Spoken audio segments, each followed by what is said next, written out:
Baik, selamat pagi Bapak Ibu, selamat bergabung kembali di pelatihan teknik pembinaan penerapan SOP SNI Indogap untuk budidaya bandeng dan udang. Hari ini adalah hari ketiga dari pelatihan tanggal 12 Oktober tahun 2021. Seperti yang kita sampaikan, bahwa pada hari ini Bapak Ibu akan mempresentasikan hasil pengisian dari form self-assessment dari Indogap. Peserta pertama kami panggilkan Bapak Noldi Medelu, penyuluh perikanan dari BP3 Bitung. Dan hari ini telah hadir dua mentor kita, yaitu Ibu Novia Priana dan juga Bapak Mufaizin Faiz. Baik, tanpa menunggu lebih lama lagi, kami persilahkan Pak Noldi. Terima kasih atas kesempatan. Assalamualaikum warahmatullahi wabarakatuh. Selamat siang. Izinkan saya untuk memaparkan atau mempresentasikan rencana penerapan SOP Indogap, dan tugas kali ini yang saya laksanakan yaitu di kelompok Pemudakan Sinar Limbunga yang melakukan usaha pembesaran udang faname.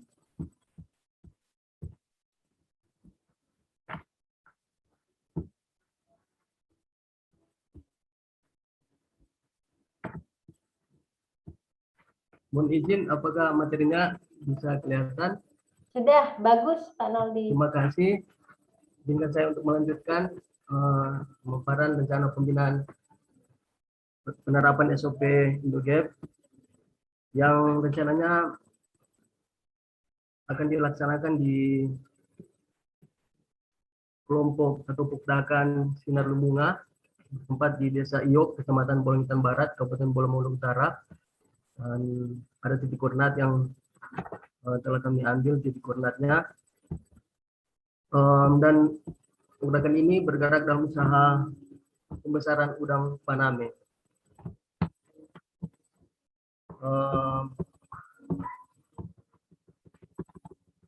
Penanggung jawab atau ketua kelompok dari Pemudakan ini adalah Bapak Sari Alex Mantang.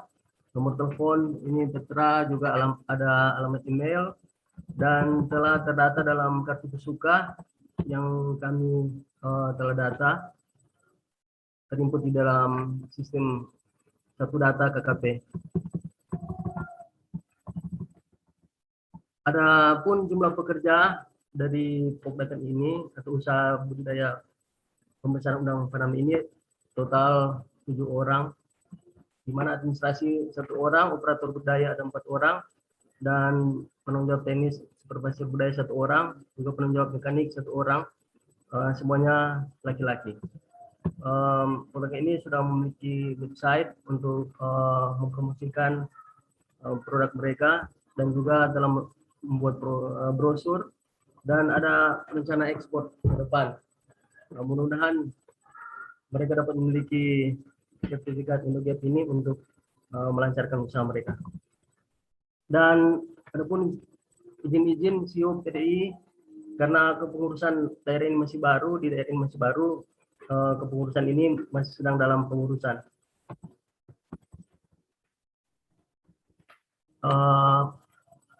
Pemilikan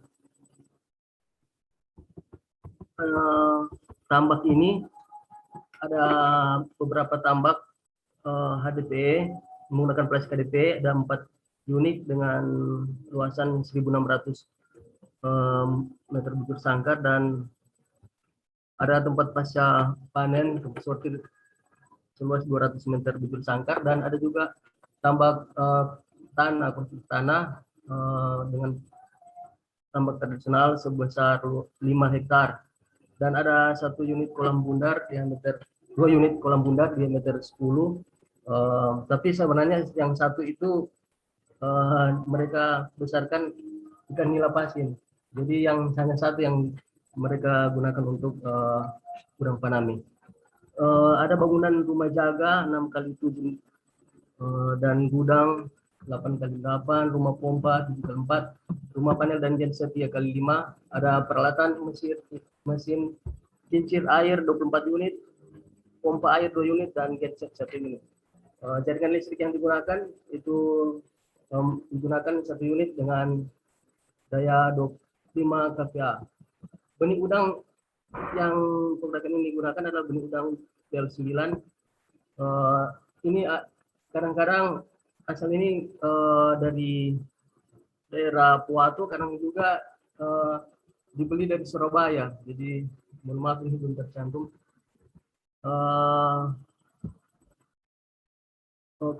Benur yang ditebar, kebutuhan benur 800.000 ekor dengan kemampuan produksi 12 ton per siklus atau 48 ton per tahun. Tujuan pemasaran udang ini dipasarkan di daerah Kota Manado, Kota Gorontalo, dan ibu kota kabupaten di sekitaran. Rencana pemeliharaan atau perbaikan sarana, ini ada konstruksi tambak yang akan diperbaiki, peralatan mesin, juga kantor gudang dan mes. Ada pun rencana kebijakan dari kelompok, dan ini sudah sementara berjalan, yaitu peningkatan lahan budidaya model intensif seluas 2 hektar dan sementara dalam proses pekerjaan.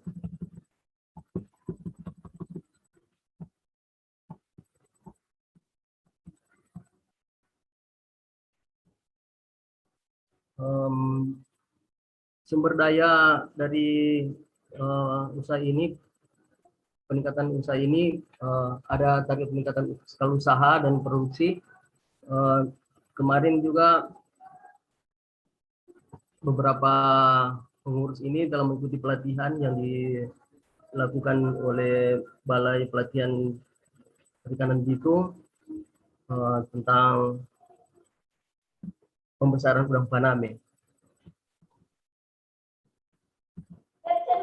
Baik, terima kasih Pak Noldi untuk presentasinya. Kami persilakan kepada Bapak Ibu mentor untuk memberikan masukan dari form self assessment tadi yang sudah disampaikan oleh Pak Noldi, lokasi, produksi, proses, dan adopsi dari SNI Indogap yang dilakukan, termasuk juga foto-foto dimulai dari saat pemilihan lokasi, penebaran benur, dan juga pemanenan dan pengeringan lahan. Kami persilakan kesempatan yang pertama kepada Bapak Mumpa Izin.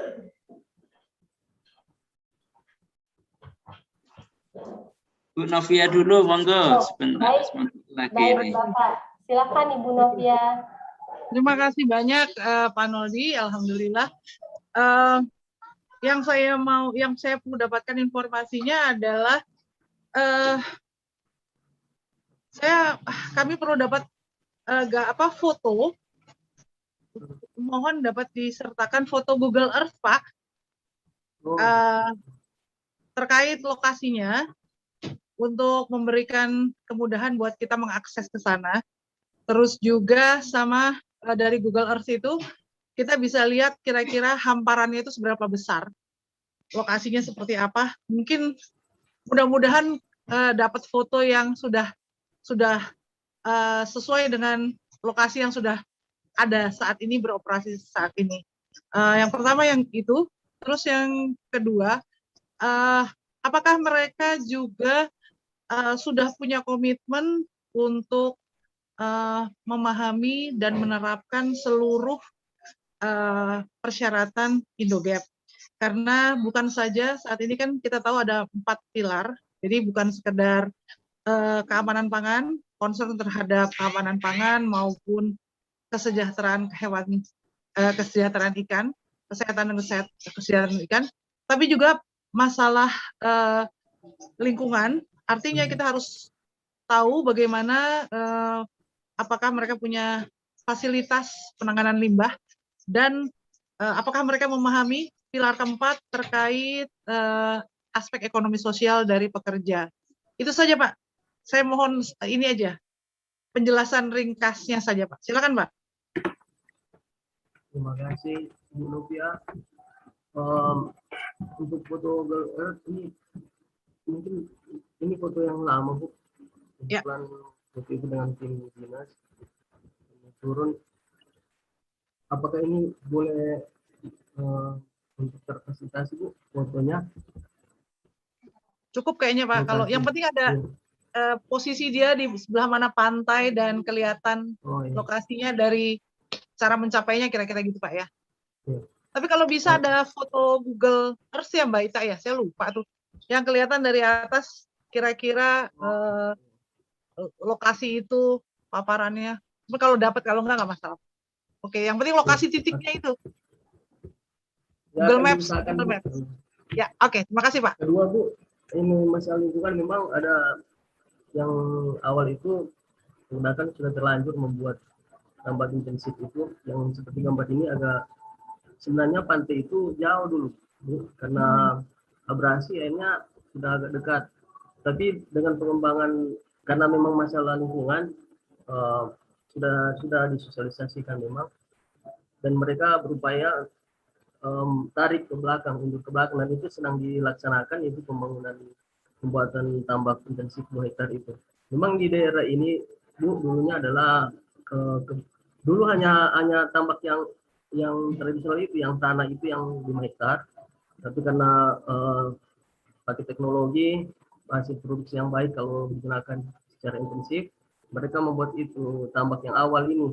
Tambak yang ini sebenarnya jauh ini Pak, pantai memang ini sudah dekat pantai ini, tapi dulunya jauh, dan kebetulan di dekat ada sungai, jadi abrasi itu terjadi, sehingga memang ini salah satu masalah juga, sudah terlalu dekat, tapi mereka telah berupaya untuk membuat ke arah lebih belakang lagi, dan memang kebun kelapa ini sudah banyak yang ditebang karena menggunakan ini memang sudah berhasil dalam usaha ini. Mereka telah merasakan hasilnya, kalau dibandingkan dengan kelapa, sepertinya mereka lebih untung, dan dampak ekonomi juga ini, aspek sosial ekonomi sangat berpengaruh, karena selain dijual secara partai, ada kalanya panen parsial itu tengkulap atau pembeli ikan ini datang, jadi banyak pembeli ikan membeli udang ini, mereka pasarkan di daerah sekitar, dan masyarakat di situ juga mendapatkan dampak dari usaha ini. Mungkin sekian Bu ya. Oke, terima kasih Pak. Silakan Pak Farid. Mungkin. Pak Faiz, halo. Kami persilakan dari mentor yang kedua. Bagaimana Ibu? Kalau misalnya Pak Faiz skip, tapi paling tidak kita udah mendapatkan gambarannya yang dilakukan, kegiatan yang dilakukan kepada pembudidaya. Jadi aktivitas penyuluh dalam memahami persyaratan Indogap. Terus juga utamanya adalah karena dari CBID yang lama ke Indogap, kita sudah meluaskan ruang lingkupnya. Jadi mohon Pak Noldi juga memberikan, terutama karena mereka intensif ya Pak ya, atau semi intensif, apalagi ini udang besar kapasitasnya, jadi harus menjadi pertimbangan mereka terkait dari pilar ketiga, lingkungan dan aspek sosial. Saya pikir itu sudah mencukupi Mbak Ita, Pak Noldi, terima kasih banyak. Mohon disempurnakan. Nanti penyempurnaannya bisa dikirim ke email yang ditetapkan oleh Mbak Ita. Saya pikir udah. Terima kasih banyak. Terima kasih Pak Noldi. Terima kasih. Ya, terima kasih banyak kepada peserta pertama, presenter pertama yang telah menyampaikan terkait dengan rencana pembinaan sesuai dengan standar Indogap. Tadi yang sudah disampaikan ada 4 pilar, jadi tidak hanya memperdulikan produktivitas, tapi bagaimana juga responsibel atau tanggung jawab kita kepada lingkungan dan aspek sosial ekonomi. Mohon nanti tugas dapat disampaikan kepada link Google Drive yang akan kami sediakan. Bapak Ibu, demikian sesi presentasi pada hari ini. Kami cukupkan, kita akan ketemu kembali kepada sesi besok di tanggal 13 Oktober 2021. Terima kasih. Billahi taufik wal hidayah. Wassalamualaikum warahmatullahi wabarakatuh. Waalaikumsalam.